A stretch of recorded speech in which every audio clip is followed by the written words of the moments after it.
makalah ancaman dalam bidang pertahanan dan keamanan beserta strategi mengatasi ancaman di bidang pertahanan dan keamanan.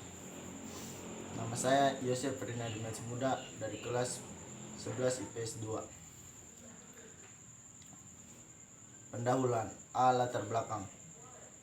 Terbentuknya negara Indonesia dilatar belakangi oleh perjuangan seluruh bangsa. Sudah sejak lama Indonesia menjadi incaran banyak negara atau bangsa lain karena potensinya yang besar dilihat dari wilayahnya yang luas dan kekayaannya alam yang banyak. Kenyataan ancaman datang tidak hanya dari luar tetapi juga dari dalam. Terbukti setelah perjuangan bangsa tercapai dengan terbentuknya NKRI.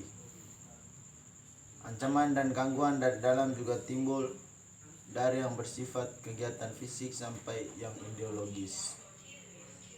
Meski demikian, bangsa Indonesia memegang satu komitmen bersama untuk tegaknya negara kesatuan Indonesia.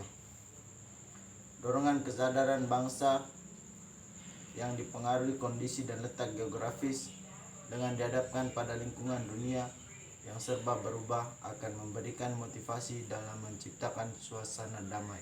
3. Dalam pengkajian masalah pertahanan dan keamanan nasional, sejak merdeka, negara Indonesia tidak luput dari gejolak dan ancaman yang membahayakan keberlangsungan hidup bangsa.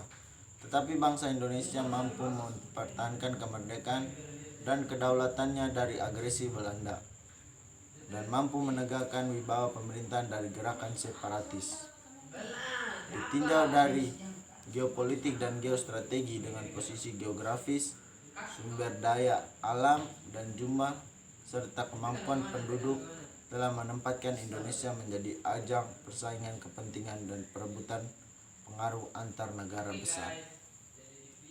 Hal ini secara langsung maupun tidak langsung memberikan dampak negatif terhadap segenap aspek kehidupan sehingga dapat mempengaruhi dan membahayakan kelangsungan hidup dan eksistensi NKRI.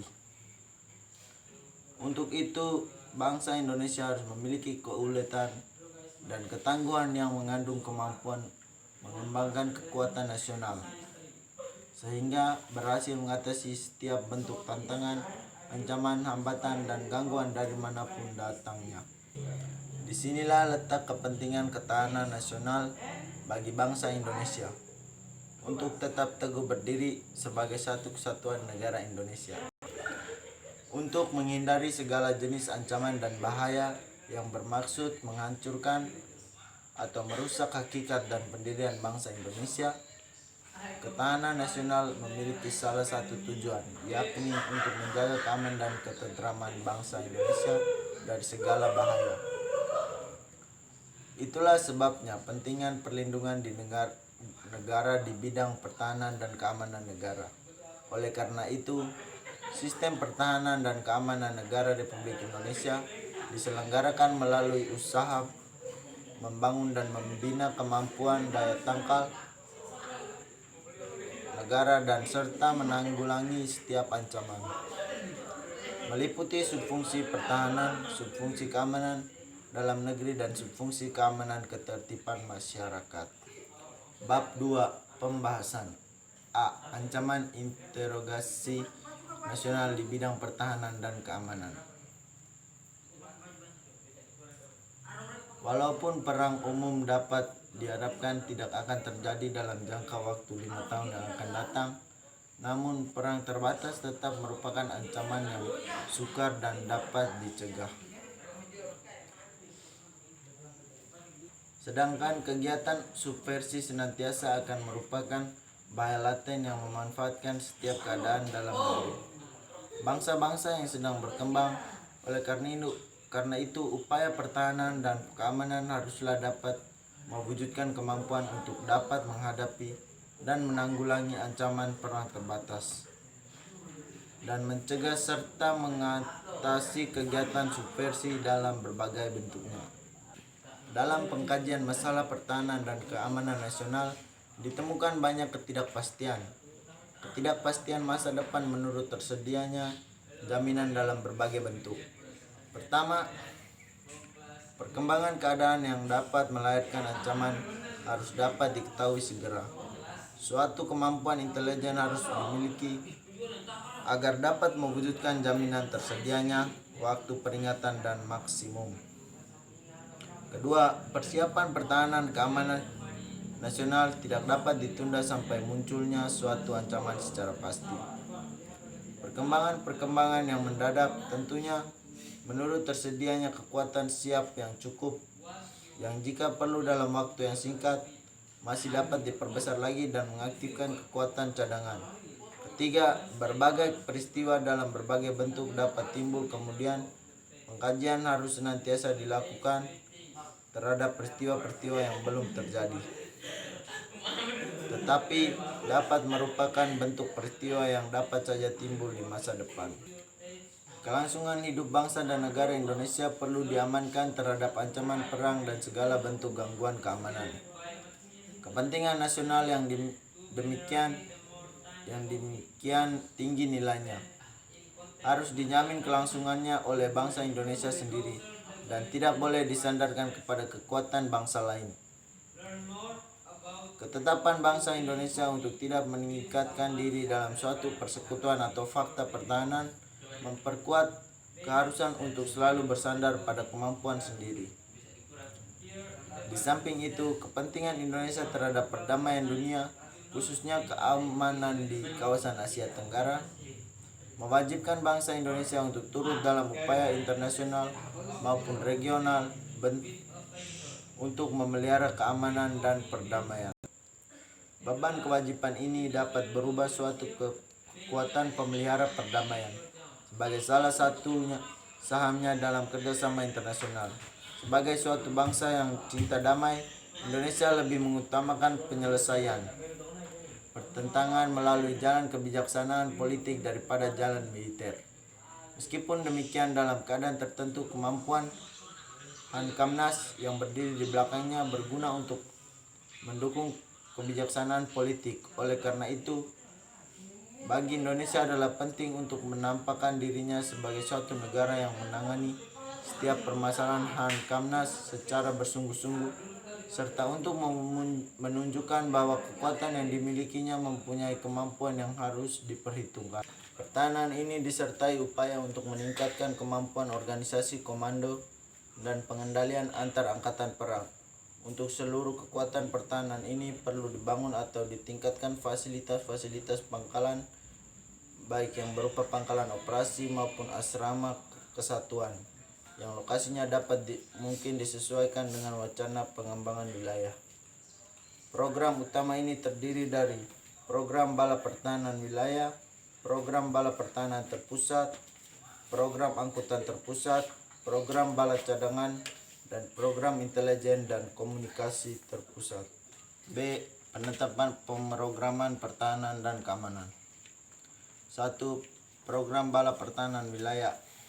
2. Program bala pertahanan terpusat. 3. Program angkutan terpusat. 4. Program bala cadangan. 5. Program intelijen dan komunikasi terpusat. 6. Program utama kekuatan. C. Strategi mengatasi ancaman di bidang pertahanan dan keamanan. Ancaman militer akan sangat berbahaya apabila tidak diatasi. Oleh karena itu, harus diterapkan strategi yang tepat untuk mengatasinya. UUD Negara Republik Indonesia tahun 1945 telah mengatur strategi pertahanan dan keamanan bangsa Indonesia dalam mengatasi ancaman militer tersebut. Pasal 30 ayat 1 sampai 5 UUD Negara Republik Indonesia tahun 1945 menyatakan sebagai berikut. Tiap-tiap warga negara berhak dan wajib ikut serta dalam usaha pertahanan dan keamanan negara. Usaha pertahanan dan keamanan negara dilaksanakan melalui sistem pertahanan dan keamanan rakyat semesta oleh Tentara Nasional Indonesia dan Kepolisian Negara Republik Indonesia sebagai kekuatan utama dan rakyat sebagai kekuatan pendukung. Tentara Nasional Indonesia terdiri atas Angkatan Darat, Angkatan Laut, dan Angkatan Udara sebagai alat negara bertugas mempertahankan, melindungi, dan memelihara keutuhan dan kedaulatan negara. Kepolisian Negara Republik Indonesia sebagai alat negara yang menjaga keamanan dan ketertiban masyarakat, bertugas melindungi, mengayomi, melayani masyarakat, serta menegakkan hukum. Susunan dan kedudukan Tentara Nasional Indonesia. Kepolisian Negara Republik Indonesia, hubungan kewenangan Tentara Nasional Indonesia dan Kepolisian Negara Republik Indonesia dalam menjalankan tugasnya. Syarat-syarat keikutsertaan warga negara dalam usaha pertahanan dan keamanan negara serta hal-hal yang terkait dengan pertahanan dan keamanan diatur dengan undang-undang. Ketentuan di atas menegaskan bahwa usaha pertahanan dan keamanan negara Indonesia merupakan tanggung jawab seluruh warga negara Indonesia.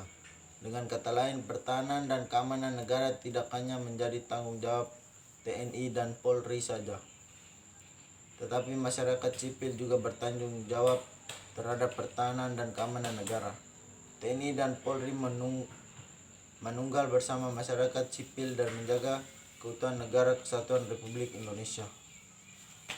Undang-Undang Negara Republik Indonesia tahun 1945 juga memberikan gambaran bahwa strategi pertahanan dan keamanan negara untuk mengatasi berbagai macam ancaman militer dilaksanakan dengan menggunakan sistem pertahanan dan keamanan rakyat semesta. Sistem pertahanan dan keamanan rakyat semesta pada hakikatnya adalah segala upaya menjaga pertahanan dan keamanan negara yang seluruh rakyatnya dan segenap sumber daya nasional, sarana dan prasarana nasional, serta seluruh wilayah negara merupakan satu kesatuan dan pertahanan yang utuh dan menyeluruh. Dengan kata lain, penyelenggaraan Sisan Kamrata didasarkan pada kesadaran akan dan kewajiban warga negara serta keyakinan akan kekuatan sendiri untuk mempertahankan kelangsungan hidup bangsa dan negara Indonesia yang merdeka, bersatu, berdaulat, adil, dan makmur. Sekian dan terima kasih. Itu presentasi dari saya. Jika ada kekurangan mohon maaf dan maklum.